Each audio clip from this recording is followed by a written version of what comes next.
тук.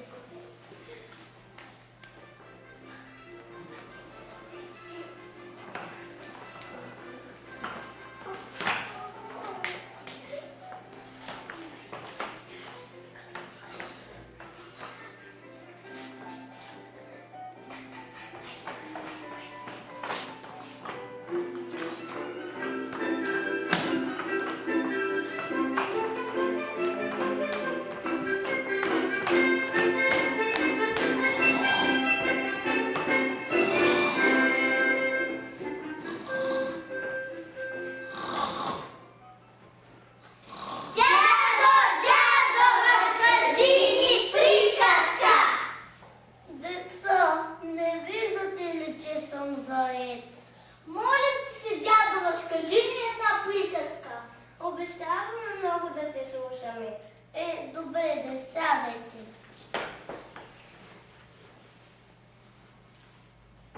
И така, имало едно време едно момиче, което е наричали жълтата шапчица. Не, червената шапчица. Да, червената шапчица. И майка извикала и казва: слушай, зелена шапчице. Не, червената шапчица. Да, червената шапчица. И майка й казва: отиди при Леля си Дилмира да я занесеш тази обелка от картоф. Не, върви при баба си да я занесеш тази пшеничена питка. Точно така. И момиченцето тръгнало и по пътя срещнало един жираф. Каква вълкочия? Вълк, не жираф. Да, вълкът. И вълкът я попитал: колко прави 6 по 8? Нищо подобно. Вълкът я попитал: къде отиваш? Точно така. И тя отговорила: отивам на пазар за доматено пюре. Не, и на луни минава през главата.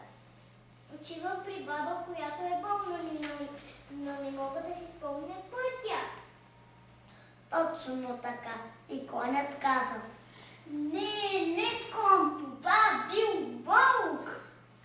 Да, вълкът. И вълкът казал: вземете трамвай номер 65, слезте на площада, завийте надясно, ще видите 3 стъпала и 3 парички на земята.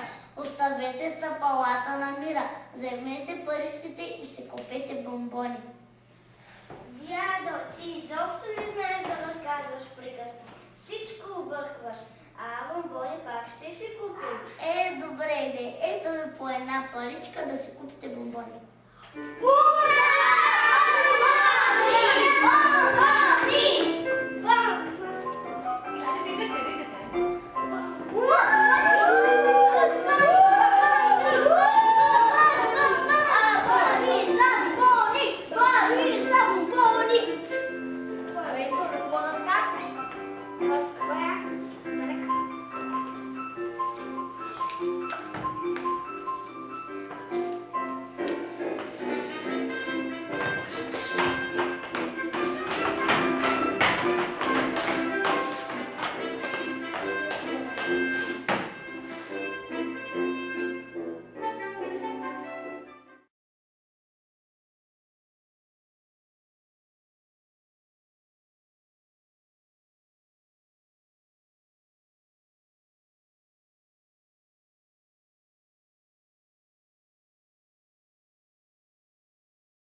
въпросителни.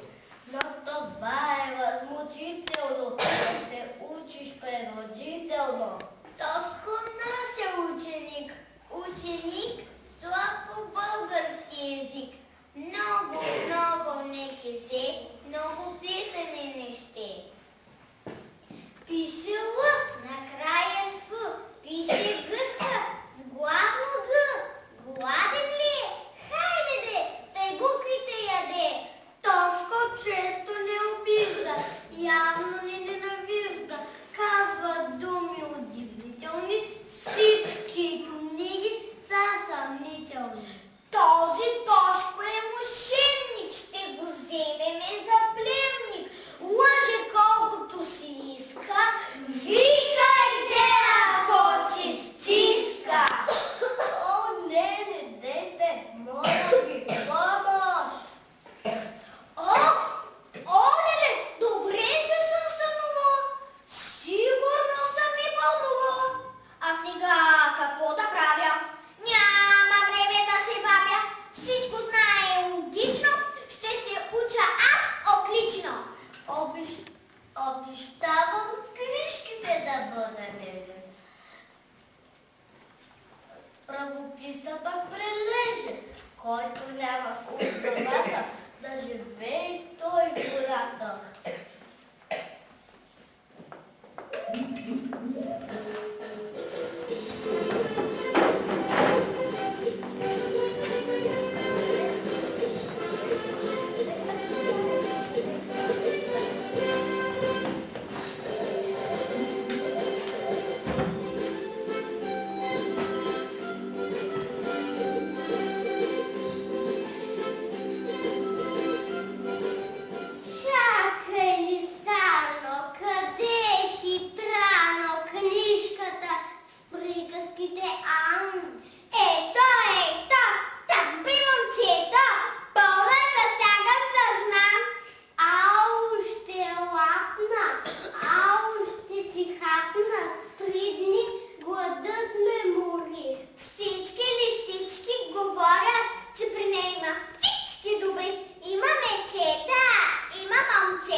глас. Ние не искаме никакъв дар.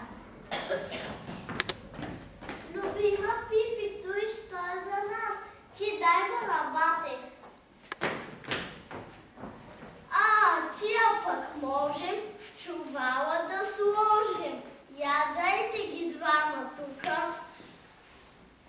Ах, чаповойници, лъжци, разбойници, ще хвърля аз вън на Богу.